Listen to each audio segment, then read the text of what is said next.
All right, moving on to our next caller. Jordan, you are live on the air. Go ahead with your question, sir. Okay, so I have a question for the rabbi. Instead of Christians trying to convert Jews, in my experience, and especially lately, I see online, like on X and things like this, you see a lot of Christians and Catholics trying to delegitimize Judaism and I'm Jewish and our faith, and trying to convince people that Jews are demons, etc. I just want to know how the rabbi goes about engaging with people like this. And because from what I'm seeing is it's not like I have to worry about these people converting me. If anything, they're throwing me way from Christianity, but they're also insulting and trying to delegitimize and take apart our faith. So I guess my question is, how does the rabbi engage, if he does, and things like that? Yeah, that is very interesting, actually. Goes back to my first comment earlier about Paul, or whoever said to the Jew first, into the Greek. But they're not even. They're actually hating on them instead of loving on them. All right, go ahead. That's a really great question. So when that happened to me, not exactly those words, but you can watch this on YouTube. I was walking down Jaffa Road, which is like a main road in Jerusalem, and I happened upon this guy, and you can watch it, who is wearing a talit and he's preaching, and we just start engaging. He was European. I forget what country he's from. And he just says it straight away. You guys are Christ killers. You killed Jesus. That's what he said. And he said it right, like, to my face. I think, like, most people, like, some people just don't like a group. Like, I don't know. You don't like people from Luxembourg. Usually you don't just tell them to their face. There's something about these guys who just tell you right to your face. And what I said to him is, I agree with you. And he went, what? You can actually see him do. This is how I handled it. So I like to handle things, of course, truthfully, but in a counterintuitive way, to sort of to attack the issue in a way that is not expected. It's just because you can address issues in many ways. Like I could say, I wasn't even in the neighborhood at the time, so I definitely didn't kill anybody. And I could do that if I want to be cute, but obviously it's coming out of a place of a lot of hatred, And if you read the Gospels, something that when I was a youngster and I started reading the Gospels, which, as you may or may not know, are very easy to read. You could just pick up the Gospel, read it, the Gospels, and it's very easy to understand what they're saying. The stories are they're coherent. The stories are well developed. They're very easy to read. But the anti-Semitism is very, very striking, and you have to be ready for it. But then you will go, aha, now I get it. Now I get why, if a Jew in 1943 had to hide, he would want to be in a Buddhist country or a Hindu country rather than a Christian country. Your chances of survival will be much higher. It's just really very simple. So I said to the fellow, you're right. A natural reading of the text of the Christian Bible would lead you to believe that Jews, not just the Jews who lived during the time of Jesus, but future generations of Jews were completely culpable, myself included, for killing Jesus. And he went, what? I said, yeah. And I said, the Jews said, we've taken upon ourselves and our children. The Jews say that in the Christian Bible. We take his death upon ourselves and our children. He said, he asked me, where does it say it? When Christians ask me, where in the New Testament does it say it? I said, it says it in Matthew 27, verse 25. And he went, yeah, it's right there. I said, so I want you to know that your reading of this, that all the Jews today are responsible for killing Jesus, it really relies on a natural, plain reading of the text. Now, one thing is really important, okay? You have to stay calm. And you have to really get what's going on. I did think as a child, as a little kid, that non-Jews, and all the non-Jews I knew were Christians. In Borough Park, this is a part of Brooklyn, so all the neighborhoods around Borough Park, they're all Christians. We know if there were Hindus there, I didn't see them. I never encountered a Muslim. They were all Christians, every one of them. They all hated Jews, hated Jews. They all did. I'd even ask this: if during this show, if I'm on live, I thought about this week.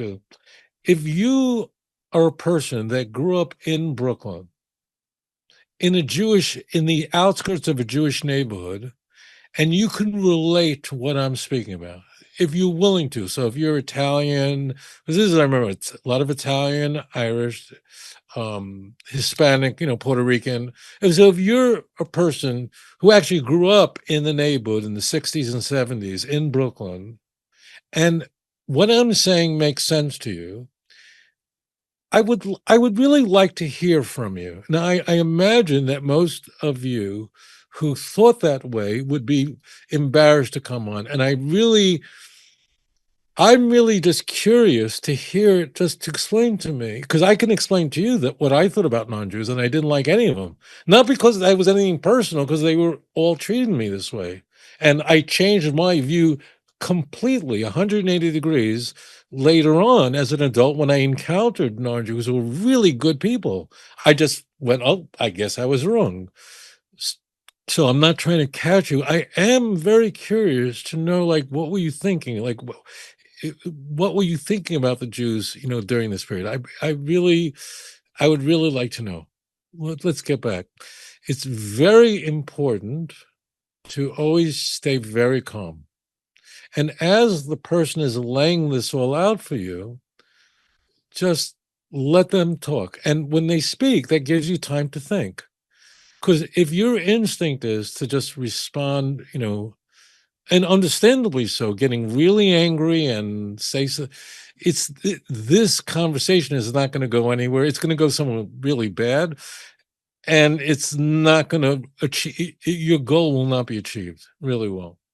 You always want to stay calm. Now, I personally, my personality is one where I'm a very calm person. I'm a very easygoing person. It's not like on air. I'm just very easygoing, just very, very chilled. It's crazy that I do this, right? That I'm chilled, but I am. I just am. So what you want to do is this is very disarming. Now, I'm not doing this as a technique. Like when I'm chilled, when I meet missionaries, people curse me in my face on the streets of New York, have films of that, or this guy in Jerusalem told me I killed Jesus. I'm not going, okay, be chilled because it's like a great technique. No, it's just my way. But you do have to be very, very calm in responding and realize that there's a lot of hatred in their heart. And if you respond aggressively, which they have it coming to them, I'm not saying they don't, nothing good is going to come out of it. And in truth, what you can say is, you could say, it all depends, but I might say, I get it. I get it completely. The Christian Bible characterizes the Jews as a villainous people, uniquely responsible for killing Jesus. And we find that not just in late literature in the New Testament, but the earliest surviving literature in the entire New Testament. First Thessalonians is almost certainly the earliest surviving piece of Christian literature. And in it, Paul says that the Jews are totally responsible for killing Jesus. They forbid us to evangelize Gentiles, and they're contrary to all mankind. Please look it up for yourself. First Thessalonians, an indisputed letter of Paul, chapter 2, verse 14 through 16. Okay? So it's right there. And then you can go to the last book in the Great. Now, it's not clear which book is really last, because the authorship question. So, but if I was steelman this, I'll say the book of Revelation is perhaps the latest book in the Christian Bible we read, right? Chronologically. It probably wasn't, but I want to keep the Jew, the sin, Jews are not even Jews. See Revelation 2:9, 3:9, and their synagogue is really, the synagogue of Satan. And that's where they're getting it from. So but I'll say this. I don't know how I would react if all I was told as a kid was, this group are the worst people in the world and hate that. I don't know. Like, that's what they're taught. Interesting thing is that when I'm self-reflecting here, but interesting thing is that invariably the people who would attack me were people my age, meaning young kids. Like, I don't recall ever their parents, like 30-year-old or 40-year-old, whatever, I don't know how old they were, whatever, like they didn't say anything. It's not they were friendly. They were not friendly, but they didn't say Jew boy or throw pennies at me. So I used to think maybe the kids are crazy and their parents are normal. But then I immediately said, no, where did Anthony get this from? Why is Chris saying this to me? Where did he learn that? He learned that at home. It's just the parents have the good sense to restrain themselves, but that's where they get it from, their home. So this is passed on in the home. And you watching me now who are not Jewish, I know almost certainly you have family like this. You have an uncle like this, whatever. But you know that this is the kind of stuff that went on. Answering your question, stay very calm and just say, I get you. You took your new this is the truth. This is not like a technique where we're manipulating our interlocutor, but I would say that I get it. Your view of the Jews is shaped by the unambiguous literature found in the Gospels. The portrayal of the Jew is the son of the devil, John 8, openly says the father of the Jews are the devil. I mean, says that. It's just, but one other thing I want to tell you about bigotry. The way you convince people to be bigots is you tell stories about them and you filter out. So you only tell the stories about a certain group, fill in the space that's negative and leave out all the good stuff. And that's how storytelling is the most successful way of producing bigots. If you just say, I hate the Hindus, people go, well, why do you hate the Hindus? But if you keep telling stories about Hindus that are just so unfavorable that the person will hate Hindus. Okay. That's how it works with the Jews. The Gospels are most responsible for this because it repeatedly, without end, every story involves the Jews and the Jews are the villains. And don't tell me but Jesus was a Jew and his disciples were Jewish, because this is an issue called fencing. And that is, in racism, invariably racists have a select few people who I like. I don't like black people, but Michael Jordan's different. He's different. Oprah Winfrey is different. So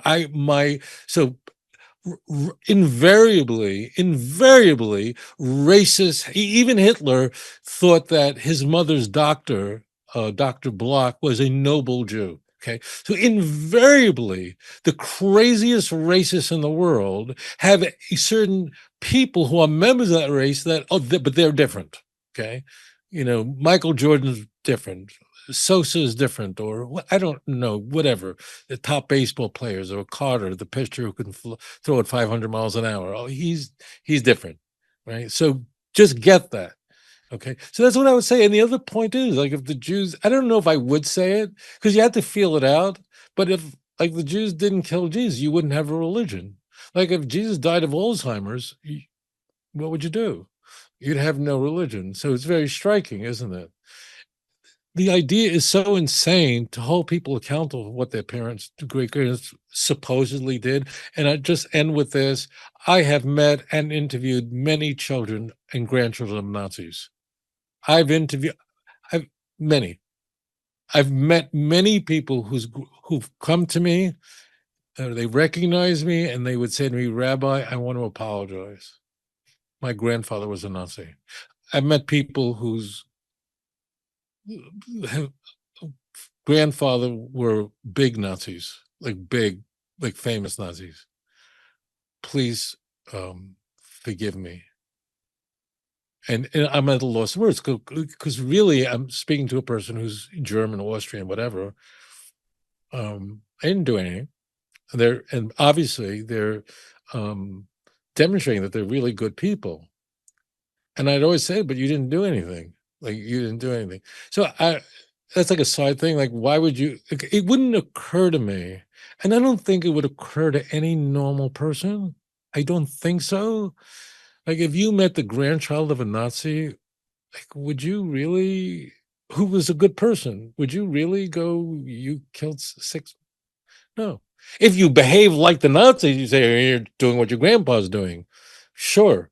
But it's like insane. It's insane. And the Christianity is uniquely responsible for this. Now, you'll ask me, I know you're wondering, what about all the pro-Jewish Christians who are evangelicals, Christian Zionists, and so on?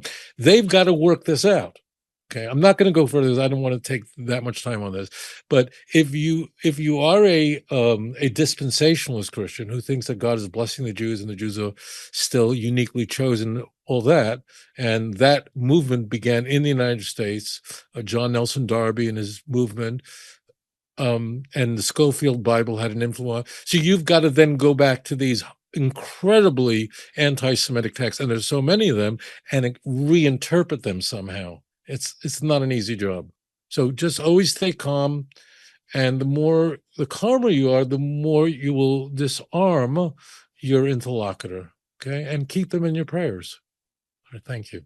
Guys, hit that like button, subscribe to the YouTube channel, go to Rabbi Singer's channel as well, and also don't forget his 2-volume book set, Let's Get Biblicals, volume 1 and 2. The audio files are available, but the CDs are not, but they're available on his website. The MP3. Let me say, Yeah. I want to just one other thing for you guys. Listen carefully. No attention to that man. No, listen to me.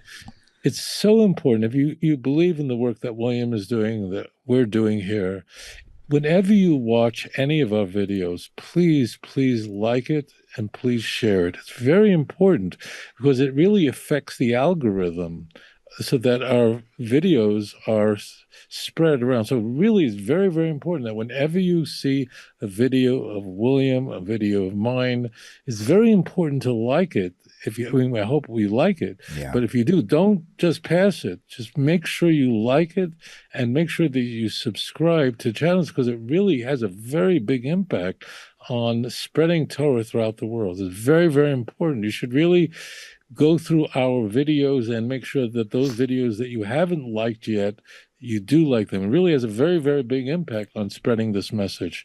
Anyway, shalom. Yeah. And commenting on them also helps generate views as well, so it kind of refreshes them on the system. So, Yeah. Rabbi, thank you. Great show, and we'll see you, Hashem willing, same time, same place next week. Shalom, everyone. Yeah. Bye. If you enjoy this channel and the content, and it has changed your life, or perhaps the life of a loved one or a close friend, would you please consider supporting this work? You can click this link and it'll take you directly to my website with the donate button. Or there's a Patreon link and a mailing address for snail mail if you would prefer. If you do donate, please do me a favor and leave me a phone number where I can contact you and thank you properly. I hope you all have a wonderful 2025. Shalom.